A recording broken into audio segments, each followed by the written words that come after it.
سلام. بیایید سری که شارژ اصلا گوشی من 100% هم بشه بازم شارژ کم میاره واسه لایو. 1 ساعت و نیم شارژ میشه لایو. بکنم تنظیم نورشو بزنم رو کم خودکاره. من برگشتم. سلام. بیایید دوباره در مورد اون موضوع صحبت کنیم، یعنی ادامهشو بگیم.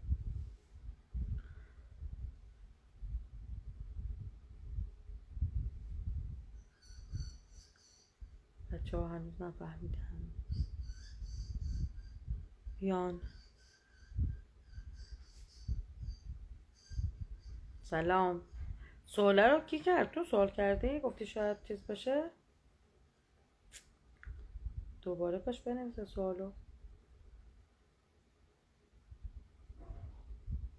بذاری ساعت بگیرم اینم اصلا کی الان ساعت میگیرم بعدم بدم میره 23:55.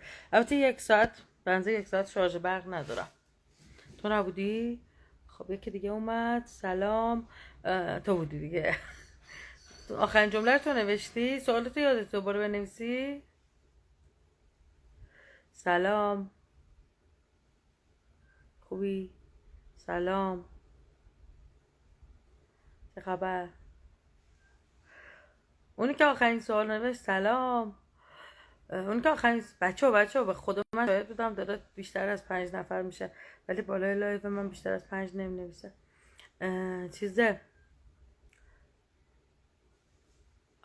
شاید از 85 رفته به زندگی 65 برای تناسخ. خب منم همینو میگم، ولی هنوز اصلا ببین نگاه کن، اگر این از سال 85 میرفت به سال 65 برای تناسخ، خب چرا خصوصیات ظاهری من و شوهر سابقمو داره؟ باید خصوصیات به در مادرش رو میداشت. تناسخ دیگه. خب چرا باید خصوصیات ما رو داشته باشه؟ اول 65 دنیا اومده و از شما برگشته. ببین اگر اون سال 65 به دنیا اومده، بعد اون یه ماه اومده مثلا توی شکم من و دوباره برگشته به زندگی، اینم میشه. ولی مشکل اینجاست که این بچه شبیه منه. میدونی چی میگم؟ باید شبیه اون مادرش میبود. مسئله اینه که بچه اینوریه، بچه چهره مثلا من داره، خصوصیت من داره، مثلا خصوصیات اخلاقی و همه چیزی که داره صحبت میکنیم. سلام. خصوصیات منو داره. اینو باید چی کار کنیم؟ ببین اگر اونوری بوده اومده برگشته، آره درسته. من خودم همون باری که گفتم بیهوش شدم، مثلا من 2 بار که بیهوش شدم تو زندگیم، رفتم که یه جایی به دنیا بیام و این 2 بار همونجا به دنیا اومدم. یعنی داشتم به دنیا اومدم، یعنی توی 13-14 سالگی یه بار بیهوش شدم توی مدرسه، پام خورد به پله، از دردش مثلا بیهوش شدم. دوم بار که بیهوش شدم از بدنم اومدم بیرون، تونلم رفتم. انتهای تونل صدای آدم میومد، صدای زن و مرد و یه جایی که مثلا مثل انگار پارک، انگار شهر بازی، همچین چیزی. بعد ولی ندیدم چیزی، صداشو شنیدم. دومین بار همین بار بودش که روزی که آب خورشیدی و چیز کردم، قبل از آب خورشیدیه بیهوش شدم. 3 بار همینطور که افتاده بودم، 3 بار به هوش میومدم، دنیا رو بیرون میدیدم، دوباره از مثلا بیهوش میشدم، بر نمیگشتم، هی میخواستم بمیرم. بعد اینجا دیگه رفتم تا به دنیا اومدنم، رفتم دیدم یه جای استخر آب، زن و مرد و صدای همه آدما داره میاد، صدای شلوغی، صدای پارک و اینا داره میاد. یه استخری بودش و کنار استخر مثلا چشمو باز کردم، مثل نوزادی که چشمشو باز میکنه. حالا خودم موندم. یک خانومی بوده که توی جای مثلا یهویی مثلا زایمان کرده، یا حس میکنم شایدم دلفین بودم. خیلی وقتا حس داشته به صورت دلفین میاد، شاید اونجا به صورت دلفین داشتم تناسخ پیدا میکردم که استخر بود و آب بود و اینا، یا اینکه یه خانومی مثلا انگار مثلا زایمانی که مثلا حساب نشده باشه واسش پیش اومده بود. تا اونجایی که جنین نوزاد چشمو باز میکنه، قبل از گریه کردن یه دوست پلک میزنه این ور نگاه میکنه. قشنگ یادم چشم باز کردم، چند تا این ور نگاه کردم، دور برگشتم. یعنی احتمالاً نوزاد یه نفر مرده. اینو میدونم که ممکنه طرف متولد 65 بوده باشه و بعد اون زمانی که داشته میمرده اومده توی این جنینه و وقتی جنینه سخت شده این برگشته تو بدن خودش، ولی چرا شبیه من قیافش؟ میدونی اینجوری باید شبیه پدر مادر خودش میبود، یعنی اصلا هیچ شباهتی نباید به من میداشت. و وقتی خصوصیت من حالا هیچی، میگم من خودم استارسید بودم تو زمان هی جابجا میشد، خب بالاخره یه سری خصوصیت شوهر سابق منم داره تو چهرهش، حتی یه سری خصوصیت خواهر شوهر سابقم داره، یه کمی فرم چهره شبیه دختر دایی شوهر سابقمه. میدونی چی میگم؟ این بچه از واقعا نطفه‌ای بوده که دیگه از من شوهر سابقم مثلا درست شده، بعد برداشته شده رفته تو سال 65. از این خصوصیاتی که داره بچه رو من میگم از این ور برگشته به اون ور. این جالبه واقعا، باید اینو تست کرد. اگر پایه باشه واقعا یه تست دی ان ای بدیم. اگه تست دی ان ای در بیاد، چون یکی دیگه توی همچین موارد تست دی ان ای داده در اومده، اون یه پسری بودن اینجوری، پسر تست دی ان ای داده و اینا و تست دی ان ایش نشون داده که اون شخص پدرشه، در صورتی که اون شخص اصلا مادرش رو تو زندگیش ندیده بوده. نه زندگی موازیم نیستش.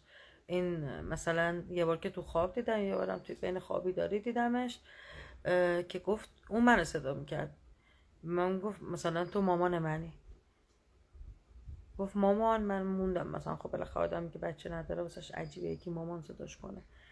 بعد من داشتم میرفتم دست من رو گرفته بود میگفت نه تو مامان منی، تو مامان منی. بعد چقدر مثلا احساس داشت به من و این مثلا جالب بود، اصلا هنگ کرده بودم که بچه میگه تو مامان منی و من دوست داره. بعد دیگه تو نوجوانیش هم دیدم منو که دید خیلی خوشحال شد، بعد گفت تو مامان من تازه فهمیدم این اون بچه هست که نوجوان شده. خب بالاخره چهره عوض میشه دیگه، از بچه تا نوجوان چهرهش عوض شده. من نشناختم، اون به من گفت. دنیای موازی نیستش، چون که چشم میخوره. کور شدم، کمک.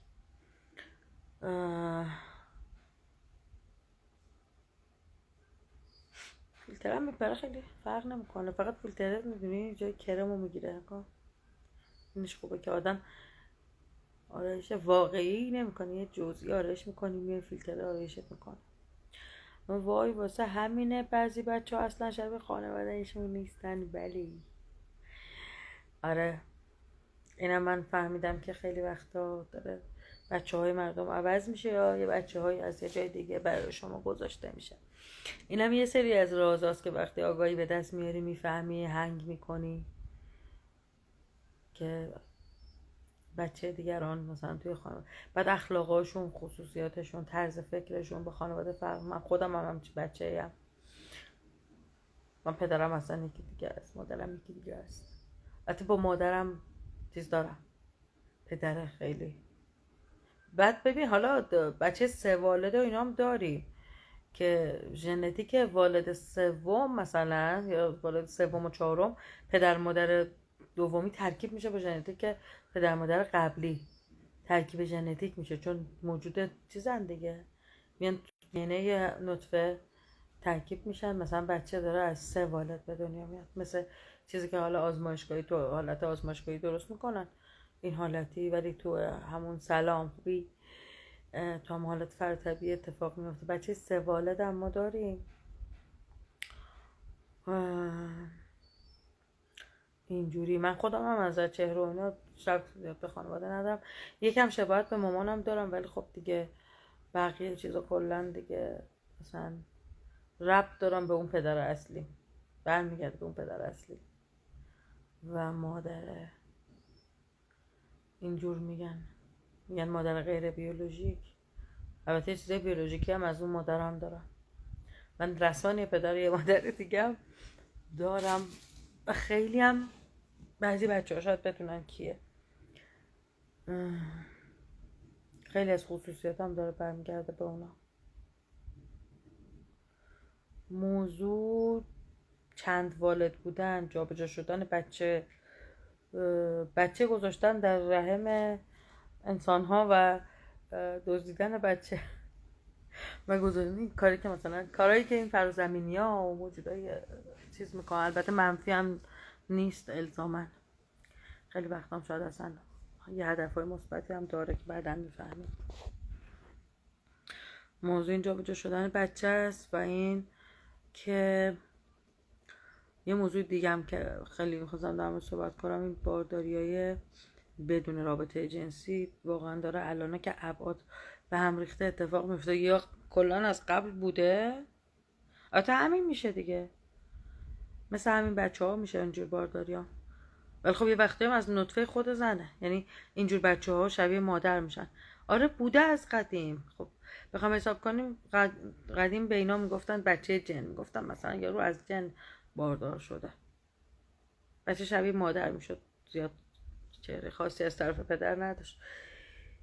قدیم اینجوری بهش میگفتن، ولی الان داریم میفهمیم یه بارداری های متفاوت. یه جن کجا بود؟ بچه من بود بردن.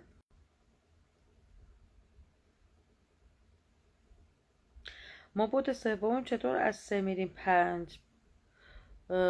پس بود 4 چی میشه؟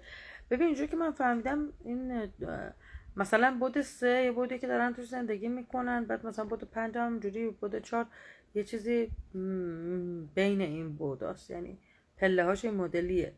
مطلب علمی فیزیکی هم داشت که الان بلد نیستم بگم، ولی اینجوری حرکت کردنش یعنی از بود 3 نمیرن 4 بعد برن 5، از بود 3 و 4 ضربتی میپرن تو 5. چرا اینجوری منم نمیدونم.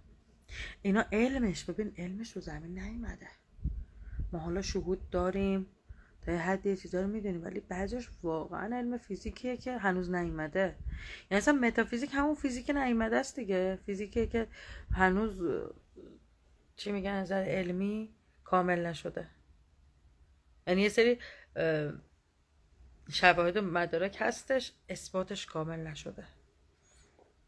یه سریش هم که اصلا علمش هم اومده، ولی خب دیگه قدرتمندای جهان دارن استفاده میکنن، در اختیار بشریت نمیذارن. الان علم ارتعاش اومده، دارن استفاده میکنن. یوفوهایی میاد مثلا هم به صورت نامرئی توی آسمون ما هستش که مال خود انسان هاست، مال زمینی هاست. یعنی اون تکنولوژی نامرئی کردن اون یوفوها اومده، این علم ارتعاشه، ولی خب برای مردم نیست این علم، برای قدرتمنداست. من 2 قلوهای 40 روزه حاملگی رو عمدن کوتاش کردم. چقدر اون طفلی ها عذاب کشیدن، خیلی پشیمونم. آره نمیدونم چی بگم، نمیخوام ناراحتی تو بیشتر کنم، ولی احتمالا میان جلوت وای میسن میگن آه جواب بده. حالا نباید حرف جامعه رو گوش کنید، نباید حرف جامعه رو گوش کنید. مردم به راحتی حکم کورتاژ میدن. بچه رو سخت کن، پول نده، بچه رو سخت کن، میدونم با شوهرت هماهنگ نیستی، بچه رو سخت کن، از دوست پسرت بچه رو سخت کن، نمیدونی از کی، حالا هرچی. ولی اینم حساب کنید، هر گناهی حساب کنید بزرگترین گناه قتله. اینکه فرهنگی بشه سخت کن سخت کن جواب نمیده. میدونی چی میگم؟ فرهنگ جواب نمیده تو واسه خودت چه کارمایی درست کردی فردا. فرهنگ همون حکم اون شیطان رو داره که توی ادیان میان میگن شیطان میاد گولت میزنه، وقتی کار رو انجام دادی میگه مسئولیتش با خودته، من گفتم میخواستی گوش نکنی. فرهنگ همینه. اصلا نذارید مردم براتون فکر کنن، جامعه یا فرهنگ جامعه براتون فکر کنه.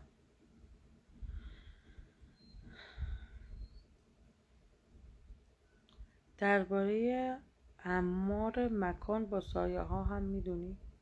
اعمار مکان چیه؟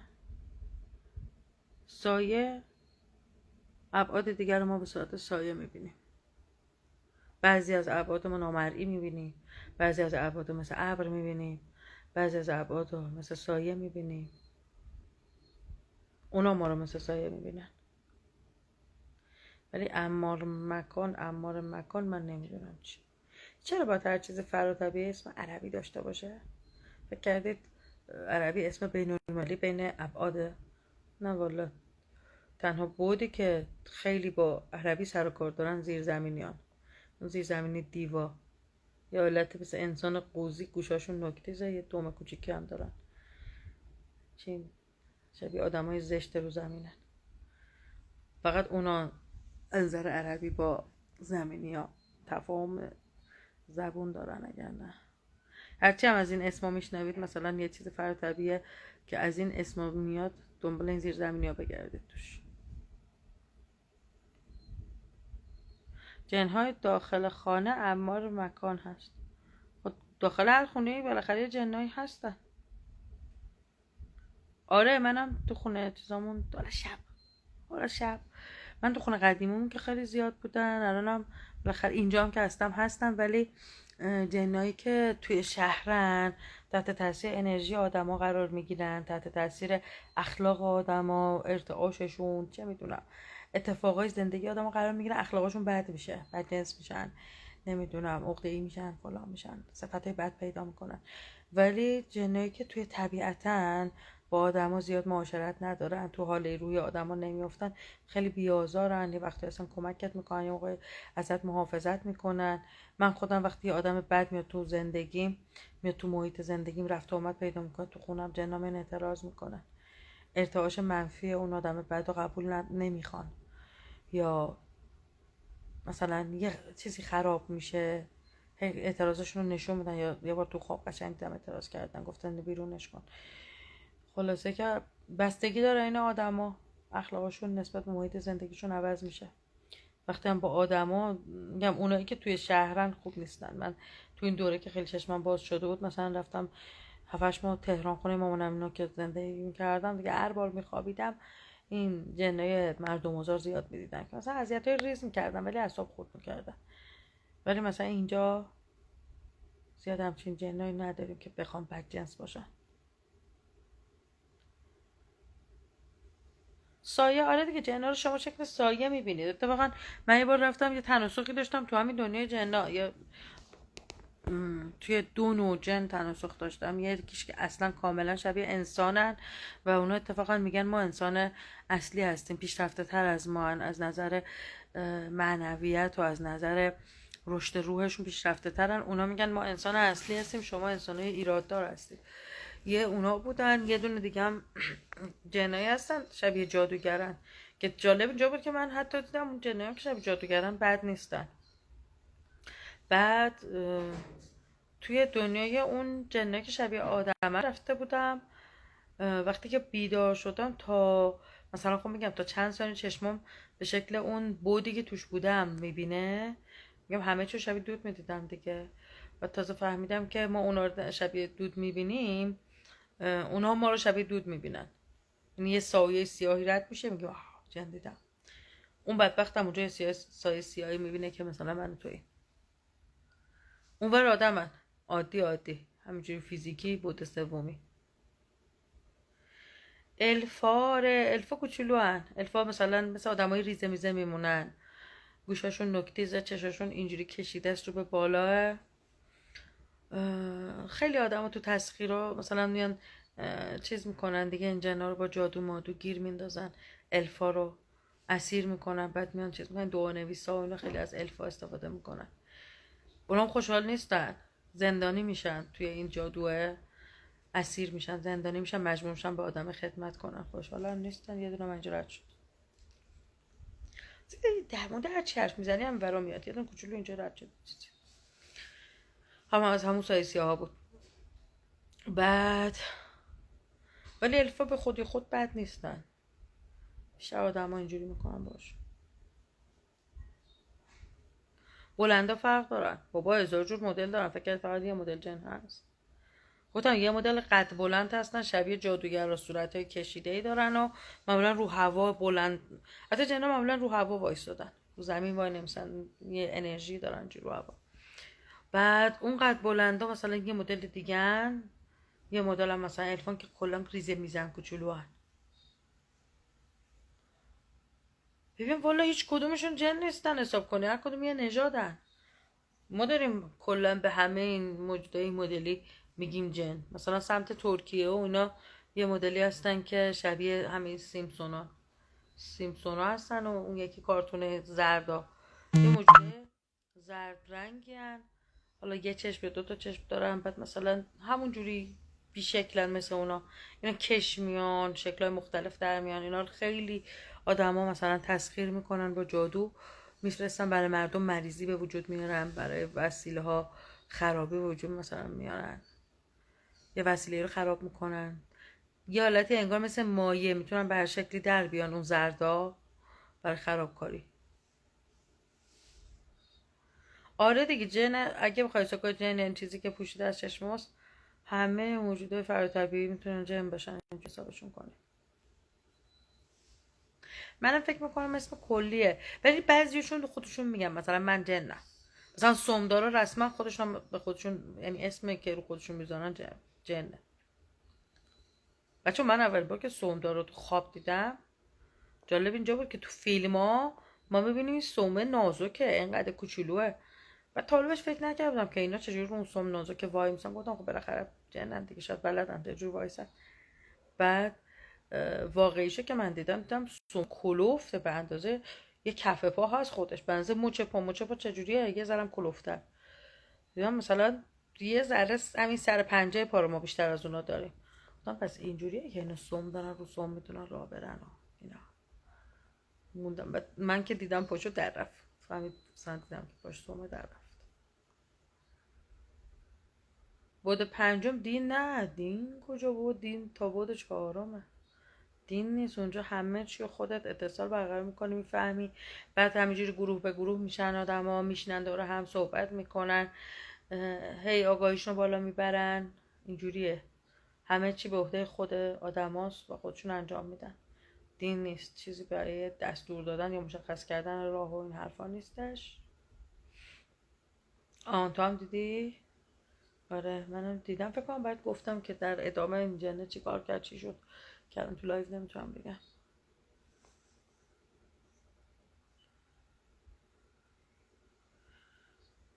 دعا قوی ترین ارتعاش و اسلحه دنیاست. نه،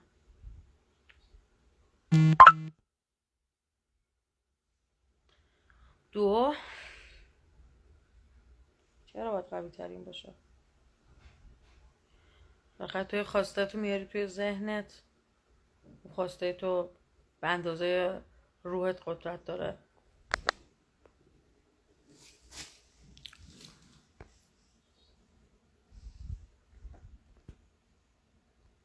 نفرین، دعا بستگی داره که اون روح شخص چقدر مثلا قدرت خودش داشته باشه که بخواد چقدر اثر کنه.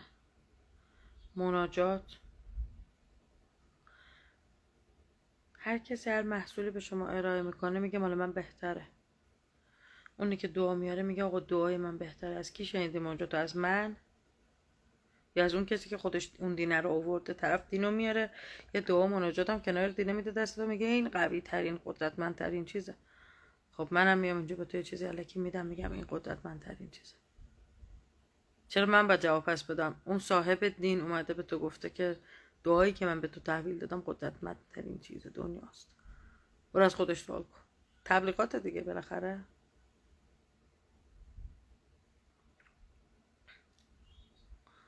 بچه من در مورد اینکه نسیم سلام خوب هستی، در مورد اینکه چی قوی ترین ارتعاشه حرف خاصی نمیتونم بزنم. آقا ارتعاش قوی ترین نداره که، از هر ارتعاش قوی ترش هم هست. یه چیزیه که تا بی نهایت بالا میره.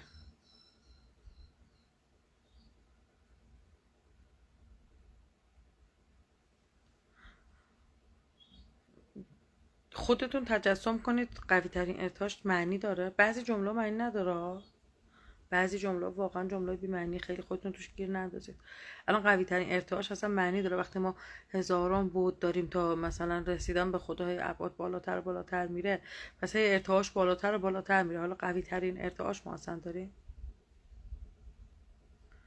سبا ما میگیم چیزی به اسم گناه وجود نداره، پس کارما چیه؟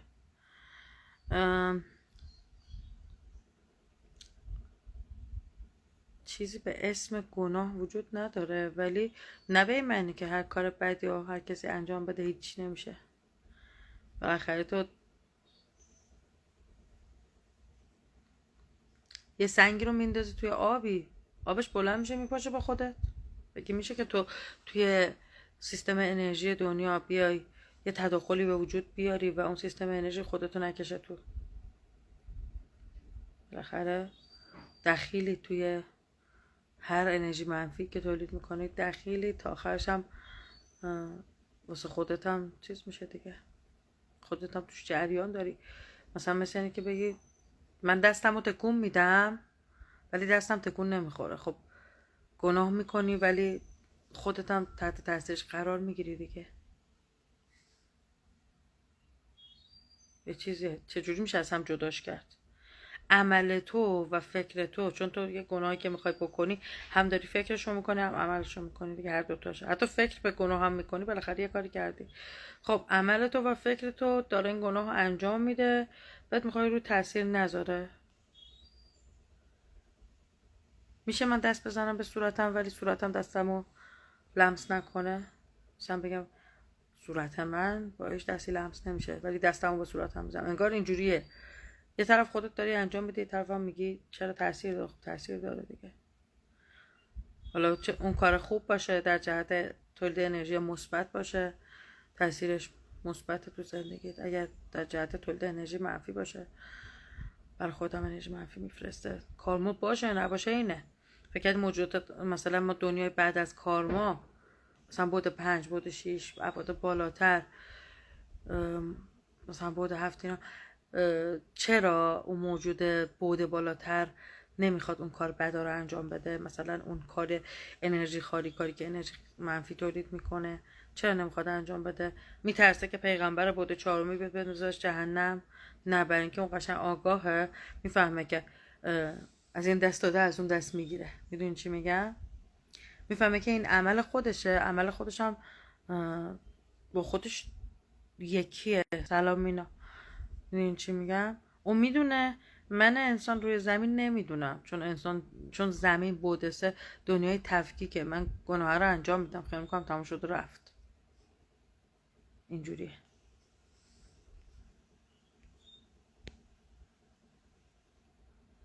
یعنی فرشته های میان میگن فرشته بیگناه، فرشته ناتوان نیست تو گناه کردن، ولی وقتی میدونه که عواقبش چیه نمیکنه، نمیتونه بکنه. چرا نمیتونه گناه کنه؟ اینکه عواقبو میدونه. تو میدونی بری تو آب غرق میشی، نمیتونی بری تو آب. هر چقدر مهلت بدم برو بپر تو آب، نمیری. میدونی از ارتفاع بیفتی میمیری. هر چقدر من بهت بگم بیا برو بپر، میگی خب من میدونم میمیرم. نمیتونی بپری چون میدونی میمیری. اگر بدونی مثلا پرواز میکنی بازم نمیپری. چرا میپری؟ بدونی که مثلا هیچیت نمیشه، فقط لذت میبری، نمیپری، میری میپری. پس چی؟ پس ما بود سومی از ارتفاع که میخوایم بپریم فکر میکنیم که هیچیمون نمیشه، میریم میپریم، بعد میترکیم خودمون هم نمیفهمیم چی شد، از کجا خوردیم. یا وقتی اصلا نمیفهمیم از کجا خوردیم. اون ابعاد بالایی میدونه که بپره، خب میخوره زمین میترکه، بس نمیره بپره. اون میشه فرشته، اون میشه کسی که نمیتونه گناه کنه. اینجوریه قضیه گناه و چیزا. خب آره، عشق قوی ترین ارتعاشه. خودم هم بدم رفته بود، گفتی الان فهمیدم. عشق قوی ترین ارتعاشه. یعنی اصلا صفر وجودی هر چیزی، زنده غیر زنده، هر روحی عشق همون مغناطیسه. مغناطیس هم همون روحه دیگه. حالا ببینید چجوری. مغناطیسی که بین دوتا ذره هست همدیگر دارن جذب میکنن، اون عشق. احساس عشق همون مغناطیسه. تمام دنیا بر اساس همین اصول مغناطیس به وجود اومده دیگه. مغناطیس نبود اتمی نبود. ذرات اتم با مغناطیس کنار هم وایسادن. پس دیگه اصل وجود هر چیزی تو هر بعدی عشق. پس چطوری ارتعاش خوب ایجاد کنیم؟ دیگه خوشحال شدن سوال داره. چطوری حال خودت خوب کنی، حال دیگران رو خوب کنی، خوشحال باشی، خوشحال کنی، محبت کنی، آهنگ گوش کنی، چه میدونم بگی بخندی، حالا هر چیزی با نگاهت مهربون به دیگران نگاه کنی، بیکار خیر کنی، همه چی. این دیگه سوال داره چطوری ارتعاش خوب ایجاد کنی. خب همیناست دیگه اینا رو که میدونی. هر کاری رو که در حقت انجام بدن حس خوبی داری، اون کار ارتعاش خوب ایجاد میکنه. خودتو بذار تو اون شرایط، اگه خیلی بهت خوش میگذره برو واسه دیگران انجام بده و ارتعاش خوب ایجاد کن. تستش اینجوریه. بهش میگن تجربه روح نباید اسم گناه بذاریم. من که اسم گناه نذاشتم. اینم برو به همون پیغمبرایی که اسمشو گذاشتن گناه و ثواب و مجازات و این داستانا بگو، چون آره دقیقاً گناه همون تجربه روحه تا بفهمه اشتباه اصلا چیه. خب بعد حالا فکر کن که این تجربه رو باید بکنه که رشد پیدا کنه و اون اربابان کارما برم دارن میندازن جهنم، مثلا بیا برو جهنم برو. یه ذره اینجا دیگه همه چی اشتباه در میاد، اینجا معلوم میشه که چیز اشتباهه. ببین همین دیگه، وقتی مثلا میرسی به آکتوریانا از ابعاد بالا، از ابعاد 9 تا 12، وقتی میرسه به یه آدمی، آکتوریا میگه که مثلا این گناهکاره. خب آره، این گناهکاره رو چی کار باید باش بکنیم؟ نمیگه این گناهکار رو باید مجازات کنیم، میگه این آگاهیش پایینه، باید آگاهی بهش بدیم. آگاهی داشته باشون گناه انجام نمیده. دین چی میگم؟ جواب کسی که گناه کرده اینه که باید آگاه بشه. آگاه شدن گاهی هم درد داره ها، اینجوری هم نیستش، ولی وقتی آگاه بشه دیگه اون گناه انجام نمیده. مثلا اصلا رفته یک کسی رو کشته، شاید تو اون شرایط قرار بگیره ببینه اون کسی که کشته چه حسی داشته، چه چیزی رو از دست داده، فلان فسال همه اینا، شاید خانواده‌اش قرار بگیره، دیگه اون گناهو نکنه. یعنی گناهکار کسی که داره چیز میکنه باید تجربه کنه. اگرم بخوام البته شاید هم ادیان هم همینجوری بوده قضیهشون، مثلا میگفتن گناهکار رو مجازات میکنیم، تجربه اون گناهشون رو جلوشون میذاشتن و دیگه مثلا گناهکار پاک میشده. فکر میکنم اینطوری بوده باشه. باید یه نفر طرفدار دین و ادیان باشه، بیاد اینجا از ادیان دفاع کنه. چون من قبلا با این نفر صحبت کردم که طرفدار ادیان بود و میگفتش که واقعی بری تو عمق ادیان همچین قضیه نمیدونم واقعا حالا تو کدوم دین تو کدوم کتابش چی گفته، ولی کسی میدونه بگه. که میگفتش که اینطوریه، یعنی اون مدل مجازات گناهکارا همین قضیه است، همین شکلیه که گناهکارا توی شرایطی هستن که دیگه بفهمن اون چیزی که انتخاب میکنن، چیزی که بهش فکر میکنن اون گناه حالا بده و تجربه کنن دیگه با شناخت اونها نخوان انجام بدن و از اونجا دیگه از اون جهنم میان بیرون. گفت تو ادیانم اینو گفته، حالا من نمیدونم دیگه، به خود افراد بستگی داره که برن تحقیق کنن ببینن تو ادیان چی گفته. من نماز خون نیستم، اما تو مساجد و معابد اگه واقعا انسان‌های معتقد و درست جمع بشن ارتعاش مثبت بالا میره. تو هر جای انسان‌های درست جمع بشن ارتعاش مثبت میره بالا. مثلا همین پروفسور جو دیسپنزا بودش، یه سمینارهایی میذاشت، مردم جمع میشدن و مثلا یه موسیقی گوش میدادن، یه چیزایی که انرژی همشون با هم دیگه مثبت میشد و کلا ارتعاش مثبت میفرستادن برای زمین و اصلا همشون حالشون دگرگون میشد، یه حال خوب خیلی خوبی بهشون دست میداد. البته نه هر سمیناریا، ولی اونجا خب مثلا چیزایی که مثلا فکر کن داره مانتراهایی مثلا استفاده میشه که ارتعاش مثبت میده، نمیدونم رنگایی که استفاده میشه که مثلا ارتعاش مثبت میده، اینا دست جمعی دور هم بودن، میگن تصاعدی هم مثلا ارتعاش مثبت تولید میکنن. آره هر جا که همه جمع بشن و توی فاز مثبتی باشن ارتعاش مثبت میفرستن برای زمین، برای دنیا. همیشه انسان معتقد، تو رو خدا این اسما رو بردارید. کی گفته اون کسی که به خودش میگه انسان معتقد اون خوبه؟ هنوز خدا نشدیم بدونیم. شاید هم بعضی ها میدونم، مثلا خبرهایی داریم میگیم که کلمه های معتقد و اینا رو بردارید، این خوب و بد رو بردارید، انقدرم این مرزا این کلمه ها درست نمیگن در مورد خوب و بد. بعد مینا اومده، سلام نکردم. سلام مینا. این معلومات رو از کجا میدونید؟ این سخته. این معلومات رو من از کجا میدونم؟ ببین هیچ چیز برای ثابت کردن ندارم، اینو بگم. دوره آموزشی که واسه آدم میذارن، مثلا تو 1 ساعت میخوابی، تو این 1 ساعت انگار یه هفته رفتی توی کلاسی، خسته و کوفته و مرده بلند میشی. مربی هم قشنگ یادته که روبروت نشسته بوده، داشته بهت درس میداده و اصلا هم نمیدونی که چی داشته بهت یاد میداده، شاید یه کلیات یادت بمونه. بعد میای با مردم صحبت کنی، جواب سوالای مردم رو بدی، یه دفعه یادت میاد مربی چی داشته بهت میگفته. یه سریش اینطوریه، از این جاها میاد. یه موجودی از یه بعد دیگه میاد میشینه جلوت بهت درس یاد میده. یه سریش اینجوریه، یه سریش به آگاهی وصل میشی، چاکرای تاج فعال میشه. یه جواب سوالی کسی رو بدید، جوابی رو میدی که اصلا خودت تا حالا نشنیدی، ولی قانع کننده از هر آدم از هر جهت نگاه کنی درسته ها، چه جالب بود، چه جواب خوبی، چه حرف جالبی زدم. خودت هم برای اولین بار میشنوی. اتصال چاکرای تاج آگاهی میاره. به ما الان توی دنیای خودمون، توی بعد سوم خودمون چیزی برای ثبت کردن این نداریم، ولی وقتی رفتی بعد پنجم، وقتی من ادعا میکنم آقا من این حرف اومدم از اتصال چاکرای تاجم به تو گفتم، اونجا تو بالا چاکرای تاجم داری میبینی اون انرژی رو، نقره رنگ داره میاد تو سر من. ببین چه میگم، برای ثابت کردنش توی بعد پنجم چیزایی هستش، ولی چون تو بعد سوم چیزی برای ثابت کردنش نیست، یا یه سری شهوده.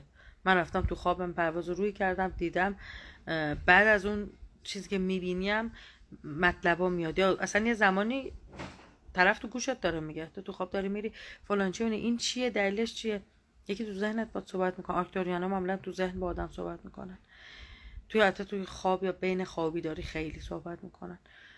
اینا رو من نمیتونم تو بعد سوم ثابت کنم. برای همین خیلی‌ها که دشمن آگاهیان همیشه میان تو کامنت ها مینویسن منبعتون کجاست، چطوری میخواید ثابت کنی؟ تو بعد سوم ابزارش نیستش که من برم اون اتصالمو نشون بدم، ولی وقتی بعد پنجم ابزارش هست، اون اتصال من ثابت میشه. مثل یه چیزی که ازش عکس بگیری بیاری، چیزی هستش که ثابتش کنه که آقا این اتصال اومد، این آگاهی آورد. با من توی بعد سوم دهنم بسته میمونه. ای به من بگی تو این از کجا بودی، میگم ها چطوری بهت نشون بدم اونجا رو؟ تو چشم دیدنشو نداری، ابزار عکس گرفتن، فیلم گرفتن و مدرک گرفتن ازش هم وجود نداره. من چطوری باید به تو نشون بدم؟ از اونجا میارم دیگه چاره ای نیست. اینطوری زندگی، اینطوری دنیا. انشالله همه با هم دیگه میریم بعد پنجم و بقیه‌اش هم ثابت میشه به همه. تا قبل از اینکه بهتون ثابت شه حق دارید قبول نکنید، ولی خب میتونید بهش فکر کنید وقتی میرید به نظرتون درست در میاد. این چی میگم، وقتی یه ایده جدیده که خیلی هم همه چیش درسته، اینجوری بهش نگاه کنید.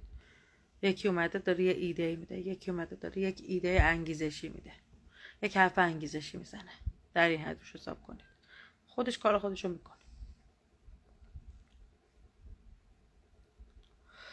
سوال پیش میاد اگه بعد پنجم فقط خوبی و گل و بلبله و کار نمیکنن و اینا، پس آخرش تکراری نمیشه؟ نه، کسب آگاهی میکنی. انگار داری همش درس میخونی، تحقیق میکنی، رشد روحی، دوره های ارتعاش بالا بردن. فرق داره با اینجا زندگی، فعالیت خودشو داره، ولی با روحت فعالیت میکنی. ما اصلا ساخته نشدیم که فقط با جسممون فعالیت کنیم، که تو صبح تا شب بری مثلا یه جایی دستاتو اینجوری تکون بدی، مثلا یه کاری انجام بدی، ولی توی ذهنت یه قدم هم جلو نری. واسه این ساخته نشدی. ما ماشین نیستیم که بریم توی کارگاه، کارخونه بشینیم کار کنیم. اصلا بگو منشی، اصلا بگو ببین شغلایی هم که آدمو میرن توش تحصیل میکنن توش ابتکار ندارن. وقتی میرن شاغل میشن یه کار تکراری باید تکرار کنن. روح انسان بزرگتر از اینه که بره اون کار تکراری که الان به عنوان شغل داری و تکرار کنه. حتی مهارت که داری بازم داری تکرار میکنی. خب از این حالت جسمی در میاد شغلت روحیه، شغلت فکریه. میدونی چی میگم؟ اینجوریه، مثل تحصیل کردنه، مثل نویسندگیه، مثل داستان نویسیه، مثل تخیل، مثل انیمیشن سازیه، مثل ذهنیه. همه چی ذهنیه، کاراتون تو ذهنی و باعث رشد ذهنی خودت تو دیگران میشه. مثل گروه های تحقیقاتیه، مثل فلسفه است، مثل منطق. اینجوریه، از این جنس کار. تو با روحت زندگی میکنی. شغل و کار و فعالیت روحته. جسمی، فعالیت جسمی که مثل شغلای امروزیه، روزی چند ساعت، فقط روزی چند ساعته واسه اون احتیاجات مادی، چون تو بعد پنجم مادی هم هستیم ما. ببین اینم حساب کن، ببین چطور واسه راحته که روزها و سالها و ماها زندگی کنی ولی روحت یه لول هم بالا نره.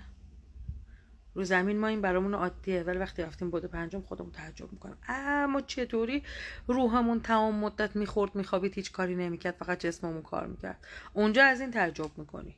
اینجا میگه اگه کار نکنیم پس چی، از بیکاری ما خسته نمیشیم؟ ولی اینو نمیفهمی که روحت بیکاره و ما هممون خسته ایم از بیکاری روحمون.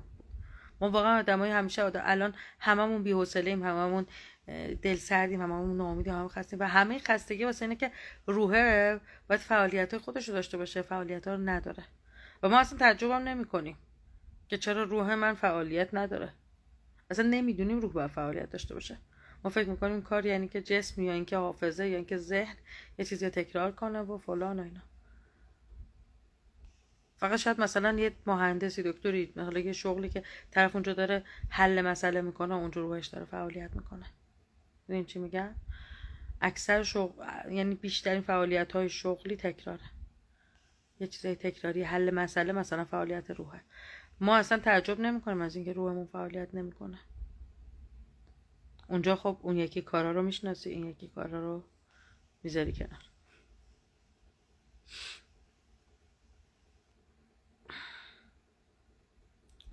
گل و بلبل بودنش هم اینطوری نیستش که هیچ کار، هیچ زحمتی، هیچ تلاشی، هیچ موفقیتی نباشه، همه همجوری نشستن بیکار. نه، موفقیت همیشه تا آخرین مرحله رشد انسان، موفقیت بهترین جایزه و بهترین دلیل تلاشش رشد همیشه وجود داره.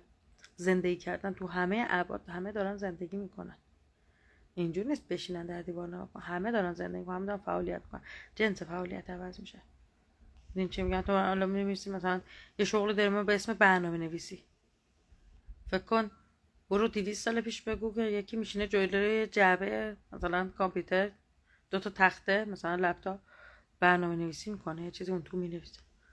میخندم، میگن مگه این کاره، این چیه؟ ولی ذهنیه برنامه نویسی.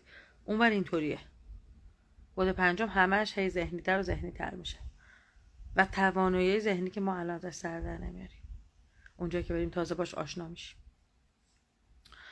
تو آیه قرآن نوشته اگه به اندازه ذره‌ای بدی کند آن را میبیند. آره، دقیقا همین حرف که عین بدی که کرده به خودش برمیگرده. بدی که میکنه یه قسمت از وجود خودش میشه، بدی هم میشه خودت. توضیح دادم، زیاد طولانی بود، دوباره از اول نگم، همونه. این گفتی منم میتونم یاد بگیرم، نمیدونم مال کی بوده، مال چی بوده، اگه خواستی بگو، من عقبم. من بود 5 نرفتم ولی سوالاتم رو بعد بیدار شدنم جوابش رو میدونم. قرار نیست حتما بود 5 بری که منم خیلی وقت جواب میدونم، تازه مثلا بود 5 رفتم دیدم دیگه. خود الان میفهمی آدم از کجا جوابا رو میدونه، همینجوریه. گاهی هم با خودم حرف میزنم و جواب به خودم میدم. دقیقاً قشنگ اونجا خود برتر داره جواب به خودت میده، خود برتر به خودت جواب میده. خب 55 دقیقه بودیم، 38 دقیقه است. خب الان هنوز وقت داریم کمی، ولی نمیدونم گوشیم که شارژ خالی کنه، از اونجا دیگه لایو چیز میکنه. خلاصه آره، همون جایی که داری جواب خودت میدی، خودت هم دفعه میگه اه چه جالب، عجب حرفی زدم، عجب فکر کردم. اونجا خود برترته با اون علم بالاش، با اون علم زیادش یا علمی که متصل کرده به خدا، داره جواب تو میده. اینجوریه، منم اینطوری جوابا رو میدم. برای همینم هیچ وقت ادعایی ندارم. یه وقت خود برترم جواب نده میگم نمیدونم، نداد دیگه، چیکارش کنم.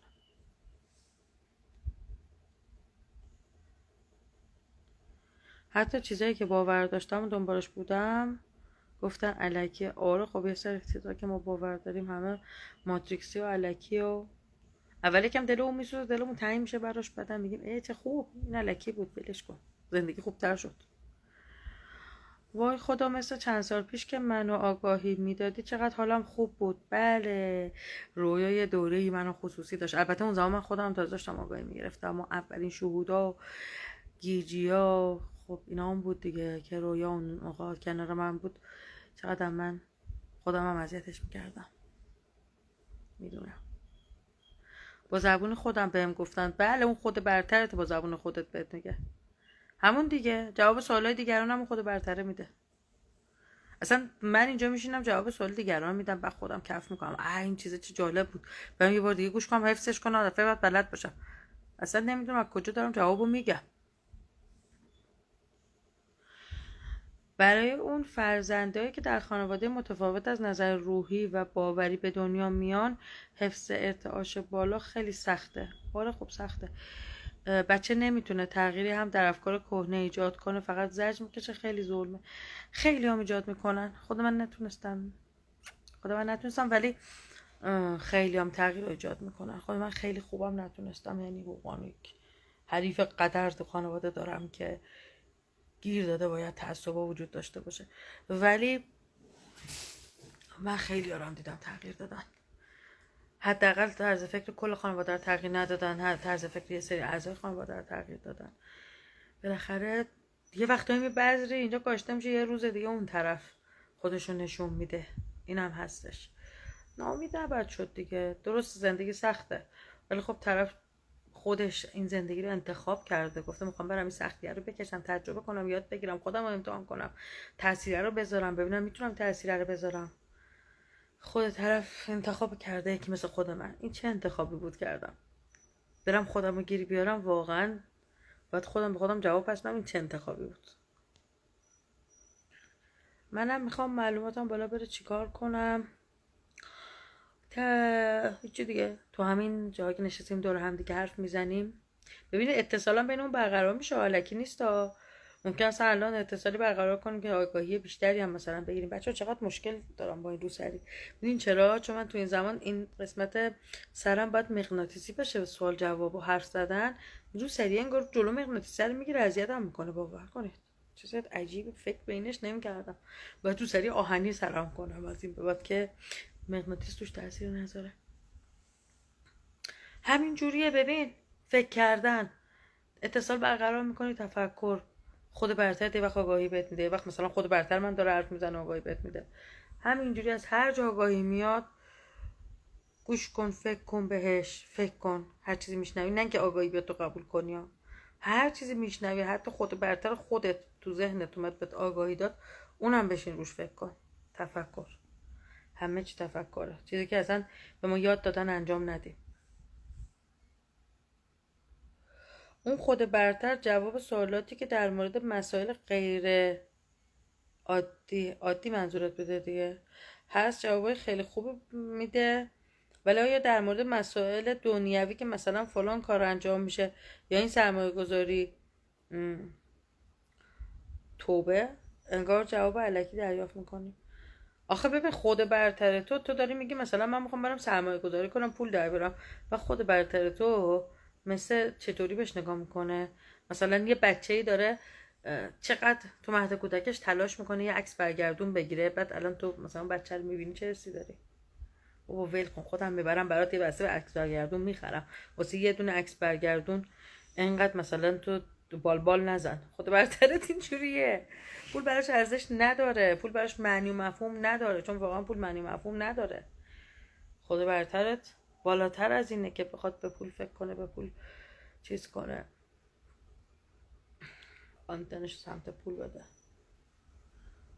ولی بازم خود برتر به پولم حتی آدمو میرسونه.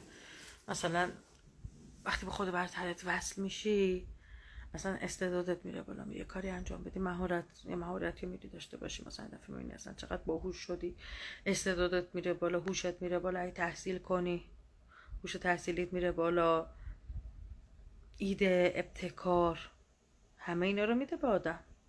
بچه‌ها دارم میرم، خدافظ. باتری پاور 15% شارژ دارم. نگاه کن ببین من کجا.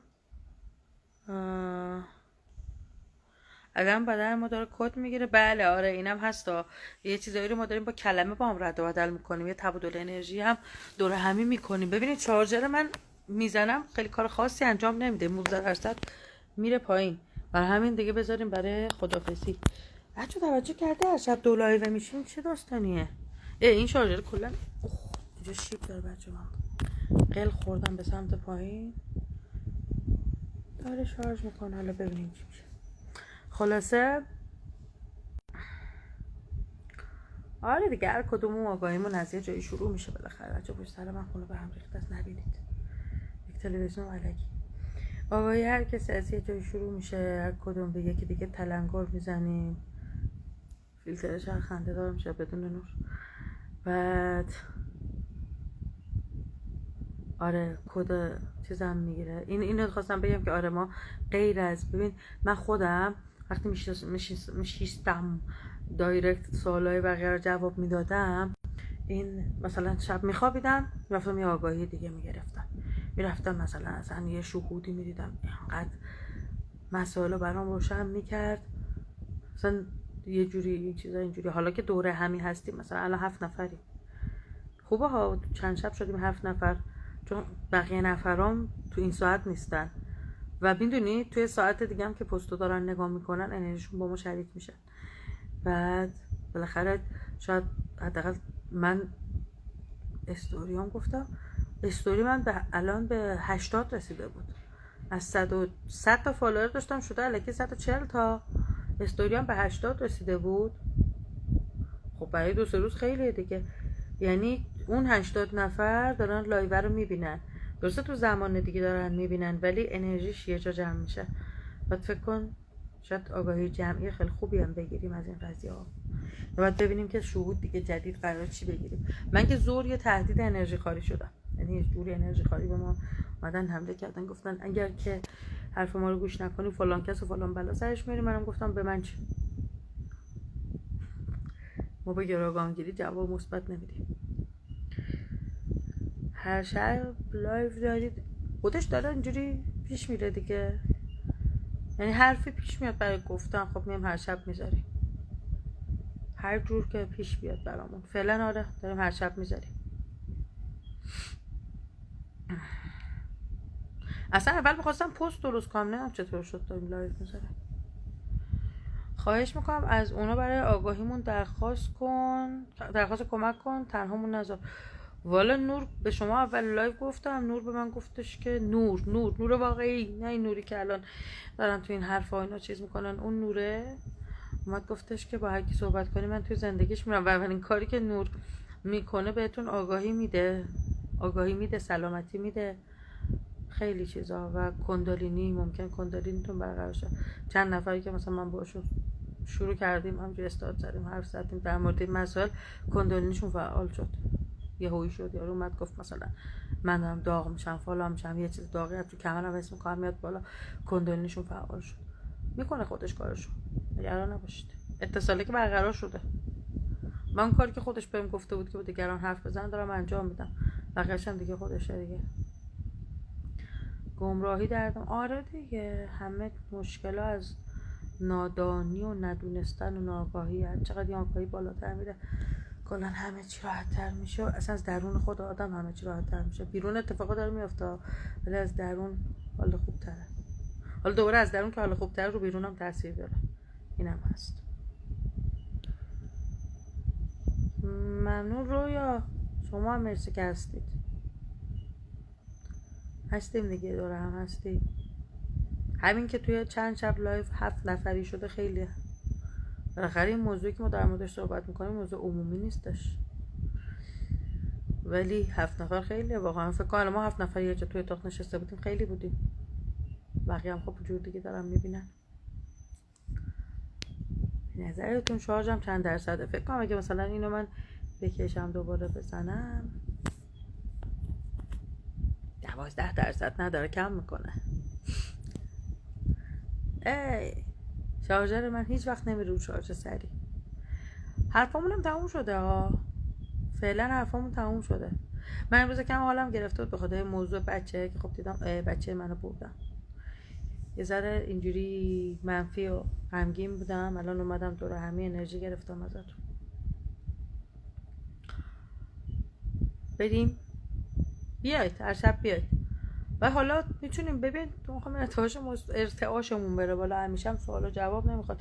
یه وقتی سوال جوابمون تموم شد میتونیم یکم مثلا چه میدونم دور همی حالا بازی کنیم تفریحی چیزی، ولی مثلا جدا میکنیم 8 نفری 8 نفر شدیم، یه نفرم که خیلیه.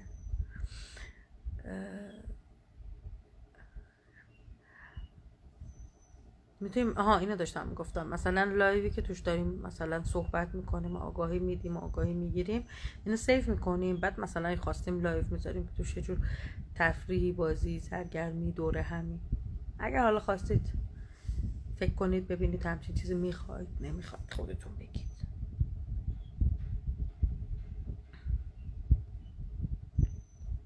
آره میدونید دوره هم که صحبت میکنم بچه باورتون شاید نشه، منم 12% وقتم، ولی یه دوره من خیلی سوال جواب میدادم، بعد میخوابیدم سرم اونور کنار دیوار اونوری بود، بعد رفتم بیرون، بهار بود، مثلا علفای زمینمون داشت میومد بیرون و تمام زمین علفای کوچک کوچک، این یه دیگه کنار دیوار همون جایی که من سر آب میذاشتم دراز میکشتم رو تخت و با دیگران آگاهی میدادم، صحبت میکردم، سوال جواب میکردم، اصلا به اندازه یه جنگل علف در اومده بود، یعنی یک انرژی متساوی شده بود که اون گیاه چند برابر، اصلا یه چیزی، یه درخچه در اومده بود، بقیه علفا همه کوچیک کوچیک.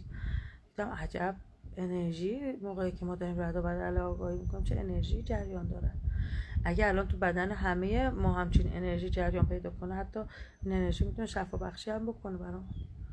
اینا رو هم کم کم به دست میاریم چطور. آره تقریبا همین ساعتا. ببین ساعتا دارم یه عقب جلو میکنم ببینم بچه‌ها چی میگن دیگه. به نظر من 10:30 خوبه. 10:30 انگار 10 زود باشه، مثلا 12 دیر باشه، همچین موقع‌های شروع میکنیم انگار بیشتر همه هستن.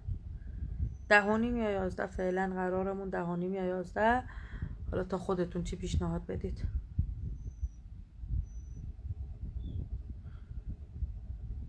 من اومدم خونتون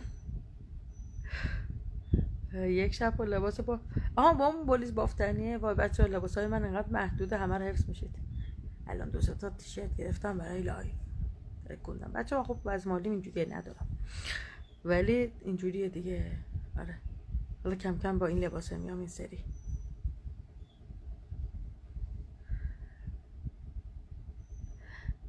ببین من چون تو کار گلوگی هم بودم، یک چیزای اصولی بهت یاد میدم. توپ بذار لایو فردا کامل برات میگم گیاهتو چیکار کن خوش نشه، اصلا همه جوره میدونم چیکار کن. نه اتاش منفی نیست، تو گلوگیاه خیلی مشکلات هستش که مال اون تولید کننده گیاهه، همه رو برات توضیح میدم. یادت باشه فقط فردا یادت باشه من برات بگم. آره 12 دیره دیگه، همون 10:30 شروع میکنیم که کسایی که 12 دیگه خسته میشن میرن دیگه. الان ایران ساعت چنده؟ من نمیدونم ایران ساعت چنده. کوچیز یکی گوشه بچه‌ها، من میترسم خاموش شم همه چی بپره. بیایم ما الان بریم. الان ساعت 52 دقیقه است، 12:52. خب بچه‌ها بریم الان. من میترسم یهو گوشی خاموشه، این اصلا درصد برقش معلوم نیست. من برم، خداحافظ، بعداً صحبت میکنیم. اون گیاها هم حتما لباس نباید بپوشیم دیگه، فعلا داریم میپوشیم، بوده انشالله بوده 5 اونجا لباس نمیپوشیم، لایف میذاریم. خب من رفتم، خداحافظ. میترسم گوشی خاموش شه این سیو نشه. خداحافظ. در مورد گیاه هم فردا برات میگم، تو لایو هم میگم که دیگران هم بتونن استفاده کنن. خداحافظ.